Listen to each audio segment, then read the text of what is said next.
Okay, so next thing I thought I'd talk about is my dog training history, which is not that long. It's only about 20 odd years. I grew up in a household where pets weren't allowed, so I spent my life trying to train bumblebees and ghost shrimps and other things to do various things and enjoying the science labs. Then I got my first dog. She had already had 14 homes when I got her, and rejected by them. She was 12 months old when I got her.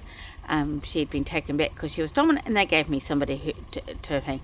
So me being an academic, the first thing I did was, when I realised I had a handful on my hands, was I signed up for dog training classes. In those days it was all about leash jerks, quite a few electric collar work. I never used a prong collar, but there was a lot of leash jerks and yelling no.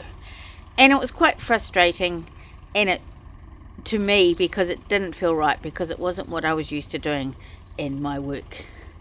And then gradually science has evolved, and more science came out, and I could see a lot of the behavioural science I looked at work that could be applied to dog training. And then dog training started to change. Clickers came in. I never actually managed to work a clicker very well, because I was always too focused on the dog and forgot all about the clicker. But they work really well for lots of people. But I started falling back into doing what I felt comfortable doing, which was studying the animal in front of me, looking at their reaction, and then changing my response to the reaction.